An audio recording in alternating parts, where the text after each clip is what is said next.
Everybody wants something. Middle finger in the air, no fist pump.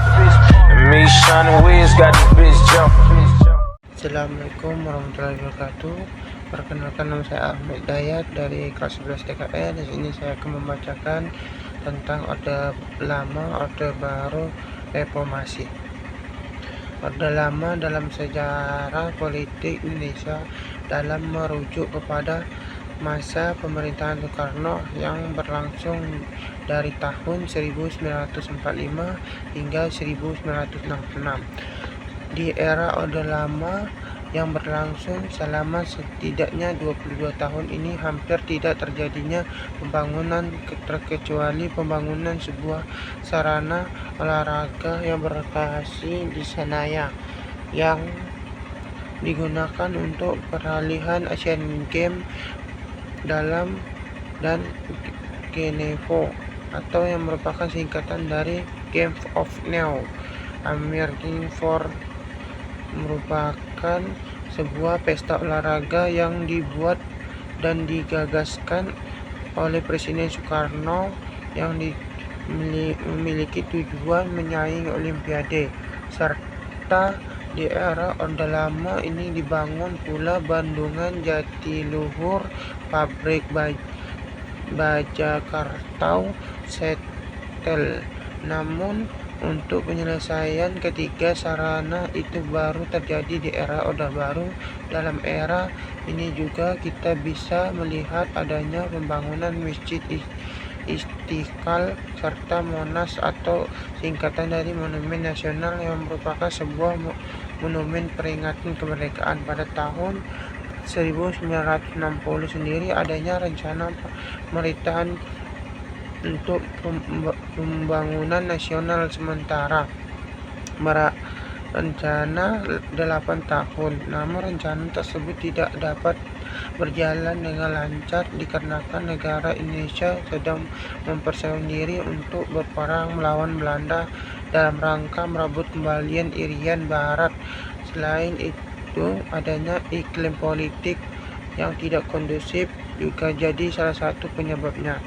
Sementara selama Orde Lama yang berlangsung 22 tahun ini juga dipimpin oleh Presiden Soekarno, di mana adanya sistem presidensial yang berlangsung hanya 8 tahun. Ini tahun 1945 hingga 1949 terjadinya peperangan dalam menjaga kemerdekaan. Segala daya upaya yang dilakukan bangsa Indonesia untuk mempertahankan kemerdekaan dan berperang melawan agresi militer negara Belanda saat itu ingin menjajah Indonesia lagi. Pada periode itu juga terjadi 2 kali pemberontakan yang terdiri dari pemberontak PKI yang dipimpin oleh Musso di Madiun pada September 1948 dan pemberontak kedua yang dilakukan oleh negara Islam Indonesia yang dipimpin oleh Kartosuwiryo pada Agustus 1949. Berbagai pemberontakan dalam periode 1950 hingga tahun 1959 adanya pengumuman penggunaan Undang-Undang Dasar Negara Indonesia sekitar UUDS 1950 yang ingin memiliki nilai yang menganut sistem parlementer di masa kekuasaan eksekutif atau pemerintahan pada tangan Perdana Menteri. Dalam periode tahun ini terjadi beberapa pemberontakan, yaitu pemberontakan Andi Aziz pada tahun 1950, pemberontakan Kahar Mungkar pada tahun 1962, pemberontakan PRRI, serta pemberontakan pemerintah pada tahun 1958. Akibat terjadinya pemberontakan tersebut memberikan dampak negatif pada jalannya pemerintahan yang adanya, di mana kabinet terus-menerus jatuh bangun selama periode 9 tahun tersebut. Hal ini dikarenakan dalam periode tersebut terjadinya penggantian Perdana Menteri sebagai 8 kali, dan ada pula kabinet yang memiliki usia jabatan hanya 3 bulan. Dengan situasi politik pada saat itu dan keamanan bangsa Indonesia yang terancam, hampir tidak ada pembangunan yang terjadi hingga yang membuat kesejahteraan masyarakat diabaikan. Perang dengan Belanda dan Malaysia pada tanggal 5 Juli 1959, Presiden saat itu yaitu Soekarno mengeluarkan dekretit kembali dengan menggunakan bahwa pemerintahan akan kembali ke Undang-Undang UUD 1945.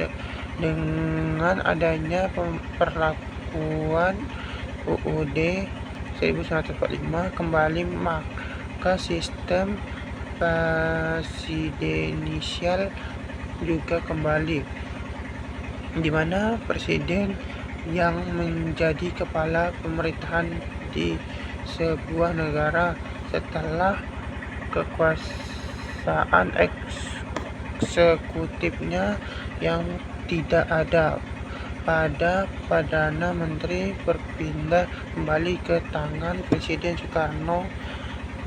Masalah Irian Barat yang seharusnya sudah dirundingkan 1,5 tahun setelah adanya perjanjian konferensi meja bundar atau KKMB, namun tidak dilaksanakan, dituntut untuk segera dijalankan kembali oleh Presiden Soekarno.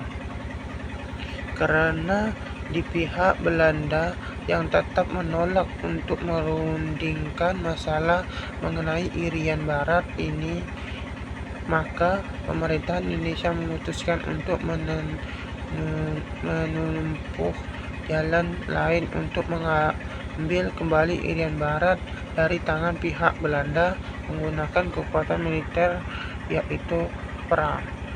Dalam persiapan perang tersebut, Indonesia memiliki alat utama sistem persenjataan atau alutsista secara besar-besaran dengan cara menghutang pada negara Rusia. Dengan melakukan hal tersebut, Indonesia pada saat tersebut memiliki persenjataan yang kuat di dunia, khusus pada bagian selatan Khatulistiwa.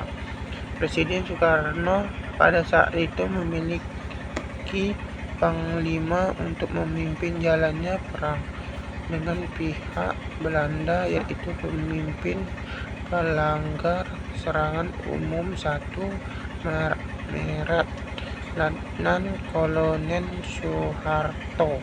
Pemilihan tersebut dikarenakan Presiden Soekarno sudah mengenal Soeharto sejak pemerintahan Indonesia mengungsi di Yogyakarta. Di Maret 1962, Soeharto yang sudah menyandang perangkat mayor jenderal tersebut ditunjuk untuk menjadi panglima medalan pembebasan Irian Barat setelah mempersiapkan diri untuk menghadapi perang melawan pihak Belanda dengan alutsista dan skala besar untuk merebut kembali Irian Barat. Pada akhirnya masalah yang ada terselesaikan melalui jalur perundingan di PBB. Setelah selesai urusan membebaskan Irian Jaya, tersebut, Indonesia kembali untuk mempersiapkan diri untuk memulai perang melawan Malaysia yang tersebut sebagai negara boneka yang dibuat oleh bangsa Inggris. 7 kali usai membunuh presiden selama masa jabatan Presiden Soekarno sudah mengalami percobaan pembunuhan setidaknya sebanyak 7 kali. Hal tersebut menjadi sebuah gambaran bagaimana situasi saat itu di mana keamanan tidak terjaga dan suasana tidak kondusif. Usaha pembunuhan yang pertama terjadi dengan adanya kejadian penggerebekan di Penjuru Cikini, tempat pada tanggal 30 November 1057 yang merupakan ulang tahun ke-15 dari Penjuru Cikini dan dihadiri Presiden Soekarno sebagai wali murid dari Megawati. Namun secara tiba-tiba beberapa granat dan meledak di tengah penyambutan presiden. Akibat insiden ini ada 3 orang tewas yang tersebut di dalam yaitu pegawai presiden. Usai pembunuhan yang kedua terjadi pada tanggal 9 Maret 1060 di mana terjadinya ledakan yang berasal dari hasil tembakan canon 23 mm pesawat MiG-17 yang dipiloti oleh Daniele Maunkar ditembakkan ke istana. Tembakan tersebut kemudian mengenai pilar yang membuat jatuh tidak jauh dari meja kerja Presiden Soekarno saat itu. Namun untungnya Presiden pada saat itu sedang tidak berada di dekat meja kerjanya. Usaha pembunuhan yang ketiga terjadi pada bulan April 1960. Pada saat itu Presiden Soekarno sedang melakukan perjalanan ke Bandung ketika mobil yang ditumpangi Presiden melewati jembatan Raya Mandala. Tiba-tiba sekelompok anggota di TLL menghadang jalannya mobil dan melempar granat, namun untungnya granat tersebut tidak mengenai Presiden.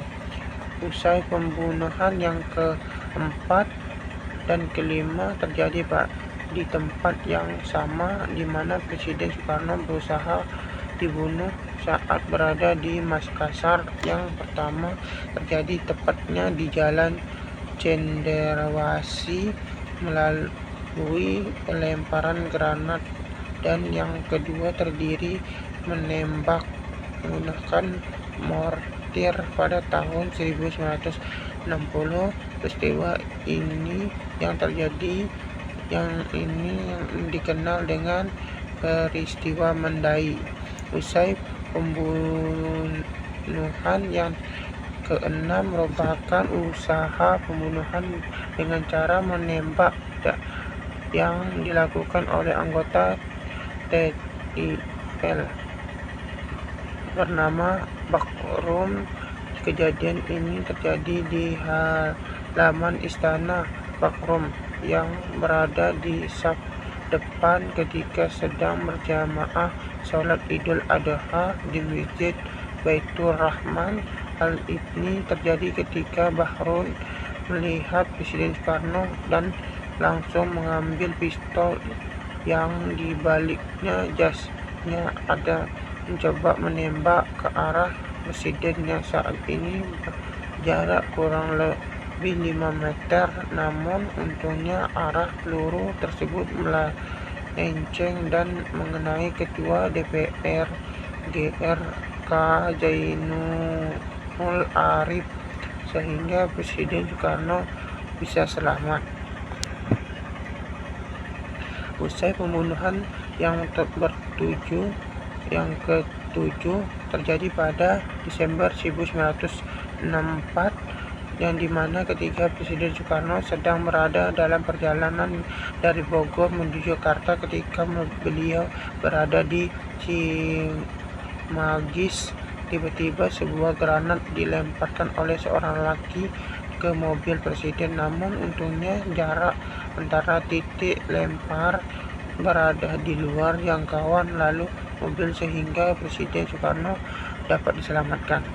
Orde Baru sebutan bagi masa pemerintahan Presiden Soeharto di Indonesia.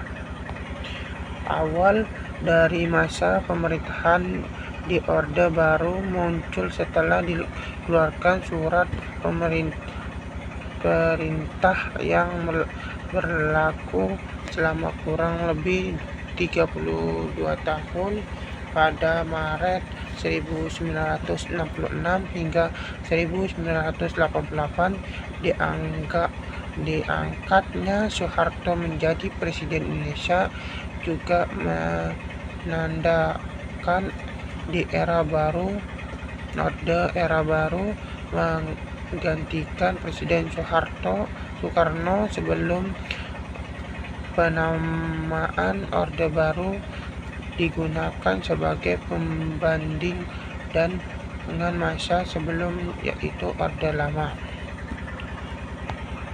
Di masa Orde Baru ini, sistem pemerintahan masih menggunakan presidensil, di mana keputusan eksekutif dan di tangan Presiden serta memilih bentuk pemerintahan, yaitu Republik Indonesia.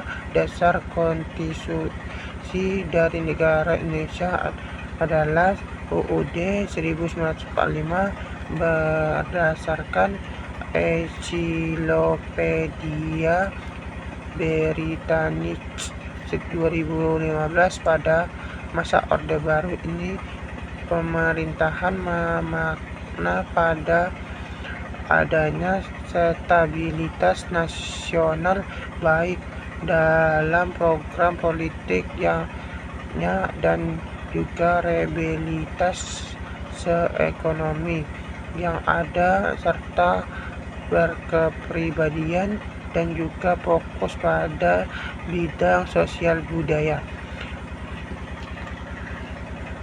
Pada masa ini juga terjadinya kemajuan dalam demokrasi di Indonesia, di mana seperti yang dilihat dari hasil investigasi menurut dan mata uang Indonesia menjadi lebih stabil.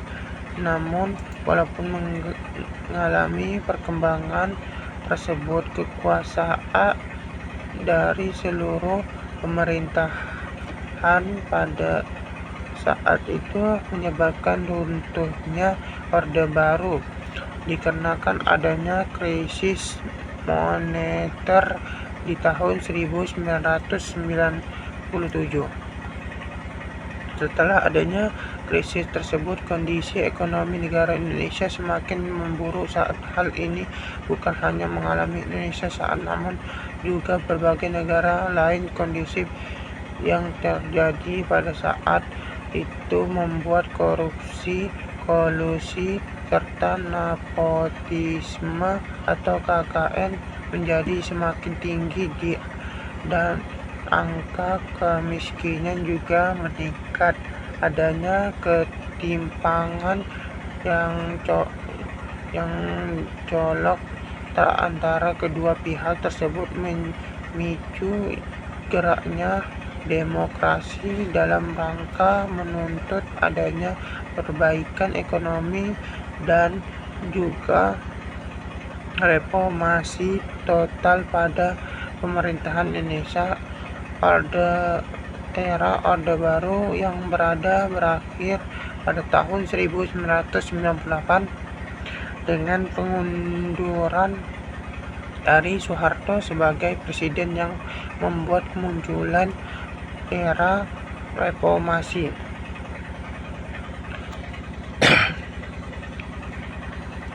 Ciri pemerintahan pada Orde Baru: 1. Kuatannya pengaruh militer atau dewi fungsi ABRI.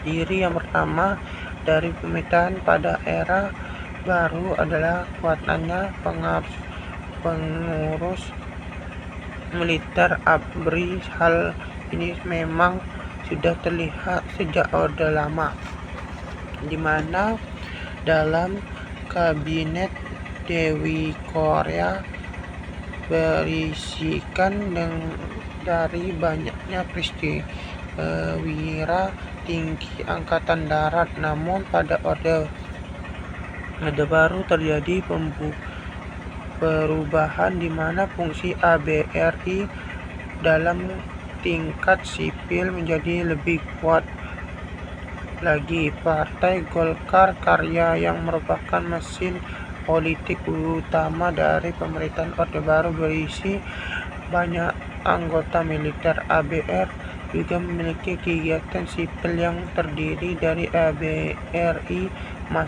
masuk desa yang juga menduduki jabatan sipil serta militer saat yang bersama. Selain itu, banyak anggota ABRI yang menjadi komisaris berbagai perusahaan besar di Indonesia yang terjadi salah satu tanda adanya KKN di dalam pemerintahan Orde Baru. 2. Terbatasnya pilihan politik. Ciri yang kedua ini dari pemerintahan pada Orde Baru adalah terbatasnya pihak politik. Hal ini dapat dilihat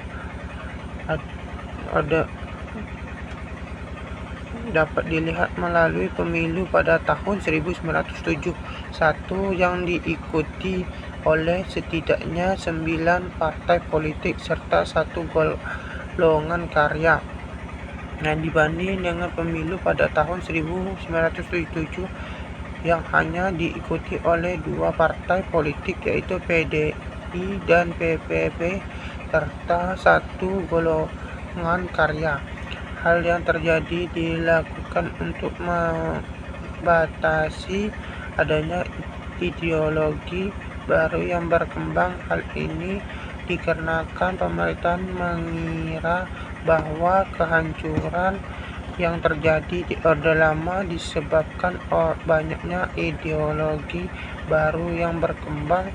Penyederhanaan tersebut diharapkan dapat menciptakan kestabilan dan politik pemerintahan. 3. Penggunaan yang masif. Ciri yang ketiga dari pemerintahan pada Orde Baru yaitu pembangunan yang masif. Hal ini dikarenakan pemerintahan pada masa ini memfokuskan dan menjadikan pembangunan infrastruktur fisik maupun non-fisik sebagai prioritas tertinggi. Hal yang dilakukan ini merupakan sebuah respon dari adanya kekacauan ekonomi pada tahun 1965. Pemerintahan Indonesia membuka karena modal asing serta dalam negeri sebagai usahanya untuk membuka pintu usaha di Indonesia. Diharapkan dengan adanya hal tersebut, pembangunan yang ada dapat berlangsung dengan lancar serta perekonomian kembali normal. 4. Pemerintahan sentralistik. Ciri yang keempat dari pemerintahan Orde Baru pada pemerintahan yang bersentralistik yang pada dasarnya sudah berjalan sejak awal kemerdekaan Indonesia terjadi. Hal ini terjadi karena sistem kenegaraannya yang masih belum melekat dengan setara berbagai daerah. Permintaan yang bersifat sentralistik ini membuat adanya kendali pusat terhadap pemerintahan yang ada di daerah. Hal ini dikarenakan segala keputusan yang diambil harus melalui pemerintahan pusat terlebih dahulu. Era Reformasi. Era Reformasi adalah masa perubahan dari masa sebelumnya di Indonesia. Masa reformasi terjadi pada tahun 1998, yaitu masa peralihan dari Orde Baru pemerintahan Soeharto ke masa selanjutnya. Dalam awal dari pemerintahan di era reformasi atau yang disebut sebagai masa transisi, yang digunakan untuk membuka peluang dan kehidupan yang lebih berdemokrasi. Masa reformasi dimulai dengan adanya kepemimpinan B.J. Habibie sebagai presiden yang menggantikan Soeharto yang telah mengundurkan diri. Reformasi yang ada di Indonesia sendiri terjadi pada tahun 1998, di mana merupakan awal kejatuhan Orde Baru. Setelah adanya gerakan reformasi dari berbagai elemen masyarakat, reformasi yang terjadi tersebut disebabkan semakin banyaknya krisis yang terjadi, seperti semakin banyaknya krisis yang terjadi, krisis politik, ekonomi, hukum, sosial, juga krisis kepercayaan masyarakat terhadap pemerintahan yang ada. Hal ini dikarenakan setiap kegiatan ekonomi maupun pembangunan infrastruktur yang dilakukan pada saat ini tidak diimbangi dengan adanya pembentukan mental para pelaksana pemerintahan, yang membuat banyak terjadinya penyelenggaraan penyimpangan pemerintahan yang otoritas, dan juga ada yang terbesar KKN. Pada masa reformasi ini, Presiden Habibie membuat reformasi skala besar pada sistem pemerintahan yang ada. Sistem tersebut dijalankan dengan adanya keterbukaan dan nilai demokrasi yang lebih ditonjolkan. Pada saat masa ini juga partai politik di PDN yang ada tidak lagi dipengaruhi oleh kekuasaan birokrat militer. Di era reformasi ini juga adanya perbedaannya bagi masyarakat sipil dengan penyampaian informasi yang dilakukan serta transparan. Hal ini tak ditandai dengan adanya pemilu atau proses pemilihan serta langsung untuk Presiden Indonesia, Wakil Presiden, Kepala Daerah, serta anggota Dewan Perwakilan Rakyat dan DPR RI. Pemilihan umum tersebut pertama kali dilaksanakan secara berlangsung pada tahun 2004. Dalam demokrasi yang ada pada saat itu kemudian berkembang dengan adanya kesadaran masyarakat dalam kehidupan politik nasional. Tujuan adanya masa reformasi. 1. Dengan adanya masa reformasi digunakan untuk menata kembali segala struktur pemerintahan dan kenegaraan, termasuk diadanya yaitu perundungan perlindungan serta konstitusi yang menyimpan dari tujuan yang ingin dicapai serta cita-cita yang diharapkan seluruh masyarakat Indonesia. 2. Dengan adanya masa reformasi diharapkan melakukan perubahan serius serta bertahan dalam menempuhkan berbagai nilai baru dalam kehidupan masyarakat berbangsa dan juga bernegara. 3. Dengan adanya masa reformasi diharapkan adanya perbaikan dalam berbagai bidang kehidupan yaitu politik, ekonomi, sosial, budaya, serta pertahanan dan keamanan. Keempat, dengan disertai pertahanan dengan adanya masa reformasi diharapkan dapat menghapus dan menghilangkan berbagai kebiasaan dan cara hidup masyarakat Indonesia yang tidak sesuai dengan hukum yang ada seperti KKN, kekuasaan yang otoritas, segala penyimpangan yang terjadi dan penyelewengan oleh oknum tidak bertanggung jawab. Sekian dari pembacaan Orde Lama, Orde Baru, Reformasi.